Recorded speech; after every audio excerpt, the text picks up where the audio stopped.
दशा माता का डोरा होली के दूसरे दिन अर्थात चैत्र कृष्ण पक्ष प्रतिपदा के दिन लिया जाता है तथा वैशाख कृष्ण पक्ष के किसी शुभ मुहूर्त को देखकर खोल लिया जाता है। कच्चे सूत का 16 तार का डोरा जो जलती हुई होली को दिखाकर हम रख लेते हैं, उसमें 16 गांठ लगा देनी चाहिए। फिर उसे हल्दी में रंगकर एक पट्टे पर जल भरा लोटा रखकर उस पर रोली से शांतियां बनाएं। इसके बाद चावल चढ़ाने चाहिए। फिर 16 दाने जौ के लेकर शारदा माता की कहानी सुननी चाहिए। कथा सुनने के बाद उस डोरे को गले में पहन लेना चाहिए। वैशाख के महीने में डोरा खोलकर शारदा माता का व्रत तथा कहानी सुननी चाहिए। डोरा लेने के दिन जो दाने हाथ में लेकर कहानी सुनी थी, उन दानों तथा डोरों को हाथ में लेकर सूर्य भगवान के सामने अर्घ देना चाहिए। शारदा माता या दशा माता की कथा। प्राचीन समय में राजा नल और दमयंती रानी सुखपूर्वक राज्य करते थे। उनके 2 पुत्र थे। उनके राज्य में प्रजा सुखी और संपन्न थी। एक दिन की बात है कि एक ब्राह्मणी राजमहल में आई और रानी से कहा कि दशा का डोरा ले लो, दशा का डोरा ले लो। बीच में दासी बोली, हाँ रानी साहिबा, आज के दिन सभी सुहागिन महिलाएं दशा माता की पूजन और व्रत करती हैं तथा इस डोरे की पूजा करके गले में बांधती हैं, जिससे अपने घर में सुख समृद्धि आती है। तो रानी ने ब्राह्मणी से डोरा ले लिया और विधि विधान से पूजन करके गले में बांध लिया। कुछ दिनों के बाद राजा नल ने दमयंती के गले में डोरा बंधा हुआ देखा। राजा ने पूछा, इतने सोने के गहने पहनने के बाद भी आपने यह डोरा क्यों पहना? रानी कुछ कहती कि इससे पहले ही राजा ने डोरे को तोड़कर जमीन पर फेंक दिया। रानी ने उस डोरे को जमीन से तो उठा लिया और राजा से कहा, यह तो दशा माता का डोरा था, आपने उनका अपमान करके अच्छा नहीं किया। जब रात्रि में राजा सो रहे थे तब दशा माता स्वप्न में बुढ़िया के रूप में आई और राजा से कहा, हे राजा, तेरी अच्छी दशा जा रही है और बुरी दशा आ रही है। तूने मेरा अपमान करके अच्छा नहीं किया। ऐसा कहकर बुढ़िया अंतर्ध्यान हो गई। अब जैसे जैसे दिन बीतते गए वैसे वैसे कुछ ही दिनों में राजा के ठाट बाट, हाथी घोड़े, लाभ लश्कर, धन धान्य, सुख शांति सब कुछ नष्ट होने लगा। अब तो भूखे मरने का समय आ गया। एक दिन राजा ने दमयंती से कहा कि तुम अपने दोनों बच्चों को लेकर अपने मायके चली जाओ। रानी ने कहा कि ऐसे कैसे हो सकता है, मैं आपको छोड़कर कहीं नहीं जाऊंगी। जिस प्रकार आप रहेंगे उसी प्रकार मैं भी आपके साथ रहूंगी। तब राजा ने कहा, अपने देश को छोड़कर दूसरे देश में चलते हैं, वहां जो भी काम मिल जाएगा वही काम कर लेंगे। इस प्रकार नल दमयंती अपने देश को छोड़कर चल दिए। चलते चलते रास्ते में भील राजा का महल दिखाई दिया। वहां राजा ने अपने दोनों बच्चों को अमानत के तौर पर छोड़ दिया। आगे चले तो रास्ते में राजा के मित्र का गांव आया। राजा ने रानी से कहा, चलो हमारे मित्र के घर चलते हैं। मित्र के घर पहुंचने पर उनका खूब आदर सत्कार हुआ और पकवान बनाकर भोजन कराया। मित्र ने अपने शयन कक्ष में सुलाया। उसी कमरे में मोर की आकृति की खूंटी पर मित्र की पत्नी का हीरों जड़ा कीमती हार टंगा हुआ था। मध्य रात्रि में रानी की नींद खुली तो उन्होंने देखा कि वह बेजान खूंटी हार को निगल रही है। यह देखकर रानी ने तुरंत राजा को जगाकर कहा और दिखाया। दोनों ने विचार किया कि सुबह होने पर मित्र के पूछने पर हम क्या जवाब देंगे, अतः यहाँ से इसी समय चले जाना चाहिए। राजा रानी दोनों रात्रि को ही वहां से चल दिए। सुबह होने पर मित्र की पत्नी ने खूंटी पर अपना हार नहीं देखा, हार वहां नहीं था। तब उसने अपने पति से कहा, तुम्हारे मित्र कैसे हैं जो मेरा हार चुराकर रात्रि में ही भाग गए?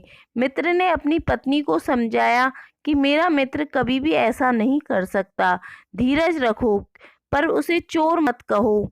आगे चलने पर राजा नल की बहन का गांव आया।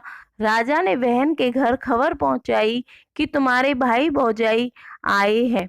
खबर देने वाले से बहन ने पूछा कि उनके हालचाल कैसे हैं।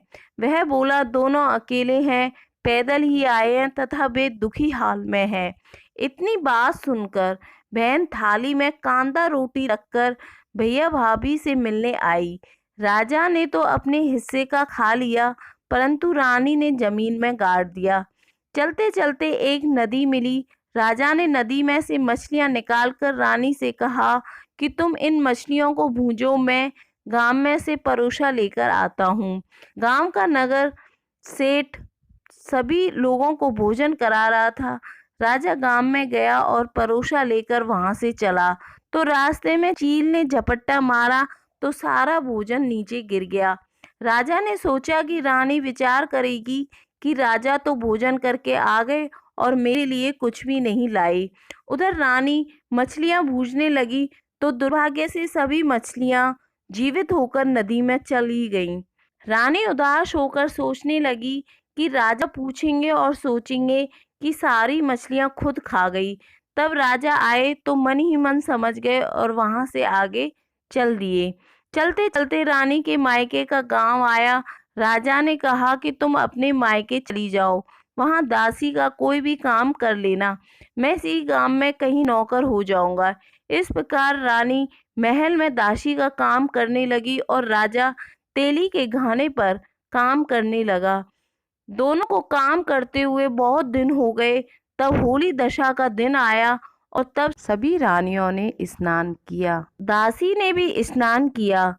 दासी ने रानियों का सिर गूंथा तो राजमाता ने कहा, मैं भी तेरा सिर गूंथ दूं। ऐसा कहकर राजमाता जब दासी का सिर गूंथ ही रही थी तब उन्होंने दासी के सिर में पद्म देखा। यह देखकर राजमाता की आंखें भर आईं और उनकी आंखों से आंसू की बूंदें गिरीं। आंसू जब दासी की पीठ पर गिरे तो दासी ने पूछा, आप क्यों रो रही हैं? राजमाता ने कहा, तेरे जैसी मेरी भी बेटी है जिसके सिर में भी पद्म था, तेरे सिर में भी पद्म है। यह देखकर मुझे उसकी याद आ गई। तब दासी ने कहा, मैं ही आपकी बेटी हूँ। दशा माता के कोप से मेरे बुरे दिन चल रहे हैं, इसलिए यहाँ चली आई हूँ। माता ने कहा, बेटी तूने यह बात हमसे क्यों छुपाई? दासी ने कहा, माँ मैं सब कुछ बता देती तो मेरे बुरे दिन नहीं कटते। आज मैं दशा माता का व्रत करूंगी तथा उनसे गलती की क्षमा याचना करूंगी। अब तो राजमाता ने बेटी से पूछा, हमारे जमाई राजा कहाँ हैं? बेटी बोली, वे इसी गांव में किसी तेली के घर काम कर रहे हैं। अब गांव में उनकी खोज कराई गई और उन्हें महल में लेकर आए। जमाई राजा को स्नान कराया, नए वस्त्र पहनाए, पकवान बनवाकर उन्हें भोजन कराया गया। अब दशा माता के आशीर्वाद से राजा नल और दमयंती के अच्छे दिन लौट आए। कुछ दिन वहीं बिताने के बाद अपने राज्य जाने को कहा। दमयंती के पिता ने खूब सारा धन, लाव लश्कर, हाथी घोड़े आदि देकर बेटी जमाई को विदा किया। रास्ते में वही जगह आई जहां रानी में मछलियों जहां रानी ने मछलियों को भूना था और राजा के हाथ से चील के झपट्टा मारने से भोजन जमीन पर आ गिरा था। तब राजा ने कहा, तुमने सोचा होगा कि मैंने अकेले भोजन कर लिया होगा, परंतु चील ने झपट्टा मारकर गिरा दिया। अब रानी ने कहा, आपने भी सोचा होगा कि मैंने मछलियां भूनकर अकेले ही खा ली, परंतु वे तो जीवित होकर नदी में चली गईं। चलते चलते अब राजा की बहन का गांव आया। राजा ने बहन के यहाँ खबर भेजी। खबर देने वाले से पूछा कि उनके हाल चाल कैसे हैं। उसने बताया कि वे बहुत अच्छी दशा में हैं, उनके साथ हाथी घोड़े लाव लश्कर हैं। यह सुनकर राजा की बहन मोतियों की थाल सजाकर लाई। तभी दमयंती ने धरती माता से प्रार्थना की और कहा कि माँ, आज मेरी अमानत मुझे वापस दे दो। यह कहकर उस जगह को खोदा जहाँ कांदा रोटी गाड़ दिया था। खोदने पर रोटी तो सोने की और कांदा चांदी का हो गया। ये दोनों चीजें बहन की थाली में डाल दी और आगे चलने की तैयारी करने लगी। वहां से चलकर राजा अपने मित्र के घर पहुंचे। मित्र ने उनका पहले के समान ही खूब आदर सत्कार और सम्मान किया।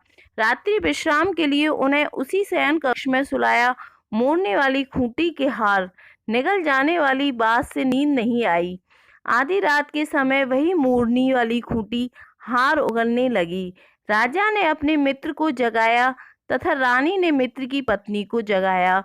आपका हार तो इसने निगल लिया था, आपने सोचा कि हार हमने चुराया है।